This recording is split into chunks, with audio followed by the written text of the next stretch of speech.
ओम नमो नारायण भक्तों। आज हम आपको भगवान विष्णु और उनके एक सच्चे भक्त की कहानी सुनाएंगे। तो चलिए शुरू करते हैं कहानी। एक बार एक गांव में भोला नाम का एक गरीब ब्राह्मण रहता था।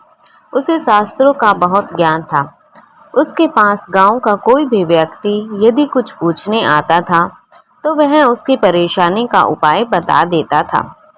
एक दिन उसकी पत्नी सुधा ने कहा, सुनो जी, आप जो सबको उपाय बताते रहते हो, यह सब लोगों को मूर्ख बनाते हो या इसमें कोई सच्चाई भी है? इस बात पर भोला बोला, तुम मेरी पत्नी होकर मेरी शिक्षा पर प्रश्न चिन्ह लगा रही हो। मेरी बात कभी झूठ नहीं होती। सुधा ने कहा, तो फिर अपने लिए कोई उपाय क्यों नहीं करते? तुम्हारी दिखाई नहीं दे रहा कि हम कितने गरीब हैं? भोला बोला, अमीरी गरीबी की माया तो मेरे श्रीहरि जाने, लेकिन एक बात है, उन्होंने आज तक हमें भूखा नहीं सोने दिया। इस पर सुधा ने कहा, एक दिन ऐसा भी आएगा कि गांव में आपको कोई नहीं पूछेगा, तब आपको भूखा ही सोना पड़ेगा। तब आप क्या करेंगे? इसी तरह भोला भगवान विष्णु की भक्ति में लीन रहकर अपना गुजर बसर कर रहा था। तभी एक दिन उसके पास एक सेठ जी आए और उन्होंने कहा, सेठ जी बोला, भोला मेरे पास बहुत पैसा है, लेकिन सुख भोगने के लिए संतान नहीं है। मेरा क्या कसूर है जो मुझे संतान का सुख प्राप्त नहीं हो रहा है? भोला ने कहा, सेठ जी, आपके पिछले जन्म के कर्मों के कारण आपके घर में संतान नहीं है। पिछले जन्म में आप एक शिकारी थे। आपने एक चिड़िया को मार दिया था। वह अपने बच्चों के लिए दाना लेने गई थी, जिससे उसके बच्चे भूख से तड़प कर मर गए। इसी कारण इस जन्म में आपको संतान का सुख नहीं मिल पाया है। सेठ जी ने कहा, पंडित जी, तो कोई तो उपाय होगा जिससे मुझे संतान प्राप्ति हो। भोला बोला, सेठ जी, जब आपके पाप कर्म समाप्त हो जाएंगे तो आपको यह सुख मिल सकता है। इसके लिए आपको इंतजार करना होगा। सेठ जी ने कहा, मैं आपका घर धन से भर दूंगा, लेकिन मेरे घर में संतान होने का कोई उपाय बता दीजिए। यह सुनकर भोला को गुस्सा आ गया और उसने कहा, तुम मुझे धन से खरीदना चाहते हो? चले जाओ यहाँ से। उसके जाने के बाद सुधा ने कहा, जब वह सेठ धन देने को तैयार था तो तुम्हें क्या हो गया था? उसे उल्टा सीधा कुछ भी उपाय बता देते, कम से कम हमें धन तो मिलता। इस पर भोला बोला, श्री हरि विष्णु का भक्त हूँ, झूठ बोलकर पाप की कमाई नहीं कर सकता। यदि तुम्हें मेरे साथ रहना है तो रहो, नहीं तो बेशक चली जाओ यहाँ से।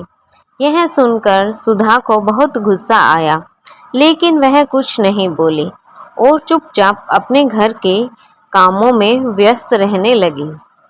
जिस दिन से वे सेठ जी गए, उस दिन से गांव वालों ने भोला के पास आना बंद कर दिया, क्योंकि सेठ जी ने पूरे गांव में जाकर कहा कि वह तो लोगों को मूर्ख बनाकर पैसा ठगता है, उसके पास मत जाना। ऐसी बातों को सुनकर गांव वाले भोला का विरोध करने लगे। कुछ समय के पश्चात भोला और सुधा की भूख से मरने की नौबत आ गई। तब सुधा ने कहा, मैंने तुम्हें कितना समझाया, लेकिन तुम तो अपने विष्णु भगवान के चक्र में पड़े हो। अब जब हम जिंदा ही नहीं रहेंगे तो भगवान जी की पूजा कैसे करोगे? कुछ और दिन बीत गए। अब दोनों से उठा बैठा भी नहीं जा रहा था।